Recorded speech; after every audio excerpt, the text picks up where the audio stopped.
IPL के 64वें मुकाबले में दिल्ली के मैदान पर लखनऊ सुपर जायंट्स के खिलाफ डीसी ने मारी एक बार फिर से बाजी। तो वहीं पॉइंट टेबल में मारी बड़ी छलांग, सीधे पहुंची सुपर 4 में और 34 स्थान पर बनाई अपनी जगह।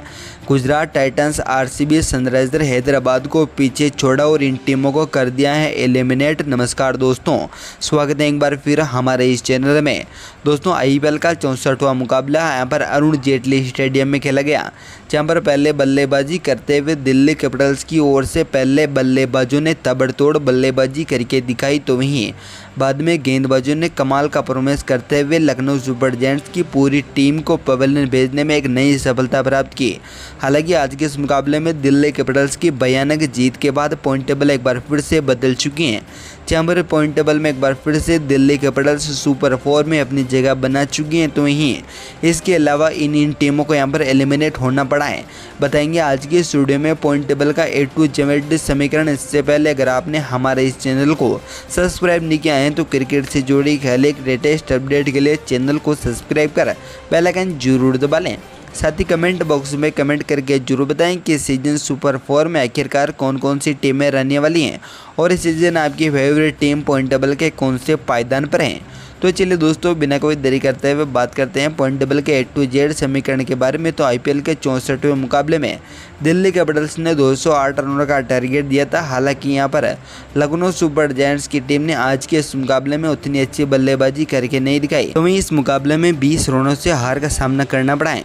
इसी के चलते यहाँ पर पॉइंट टेबल में बड़े बदलाव की बात करें तो 10वें स्थान पर नाम आता है पंजाब किंग्स का, जो कि अब तक 12 मुकाबले खेलने के साथ ही 4 मुकाबले में जीती और 8 मुकाबले हार का सामना करना पड़ा है, जिसके चलते उनके पास 8 पॉइंट मौजूद हैं। तो उनकी नेट रेट -0.42 की है।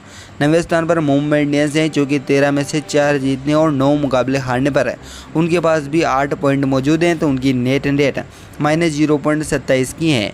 तो वहीं 8वें स्थान पर गुजरात टाइटंस है, जो कि 13 मुकाबलों में 5 मुकाबले जीतने और 7 मुकाबले हारने पर उनके पास 8 ही पॉइंट मौजूद हैं।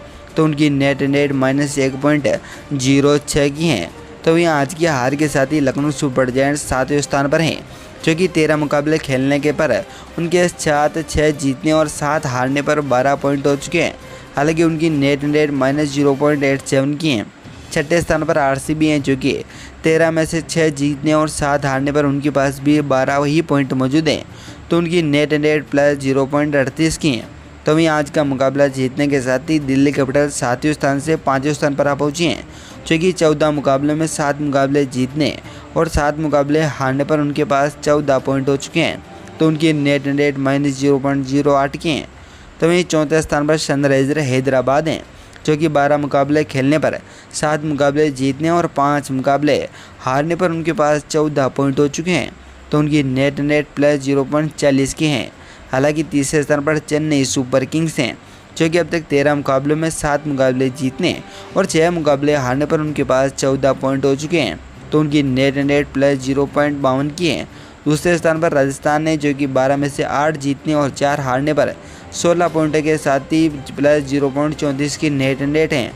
पहले स्थान पर केकेआर हैं, जो कि 13 मुकाबलों में 9 मुकाबले जीतने और 3 मुकाबले हारने पर, तो वहीं 1 मुकाबला टाई रहने पर उनके पास 19 पॉइंट हो चुके हैं।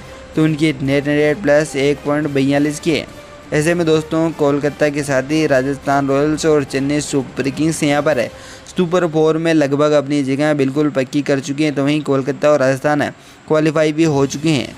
तो वहीं यहाँ पर सबसे ज़्यादा भिड़न चेन्नई और हैदराबाद के तीसरे और चौथे स्थान के लिए लगी हुई है, जहाँ पर दिल्ली कैपिटल्स ने भी दावेदारी ठोकते हुए आज का मुकाबला जीता है। हालांकि यहाँ पर दिल्ली के 14 ही मुकाबले हो चुके हैं, तो उनके पास 14 ही पॉइंट मौजूद हैं। तो यहाँ पर बेंगलुरु आने वाले और लखनऊ आने वाले एक मुकाबला और भी जीती हैं, तो यहाँ पर 14 ही पॉइंट कर पाएगी। ऐसे में यहाँ पर तीनों ही टीमों के पास अगर 14 पॉइंट होते हैं तो चेन्नई और हैदराबाद एक मुकाबला जीतते हैं तो भी वो अपनी जगह फिक्स करने वाली हैं। तो वहीं गुजरात, मुंबई और पंजाब एलिमिनेट हो चुके हैं।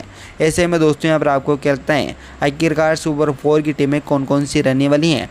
अपनी कीमत राय हमें कमेंट बॉक्स में कमेंट करके जरूर बताएं। धन्यवाद दोस्तों।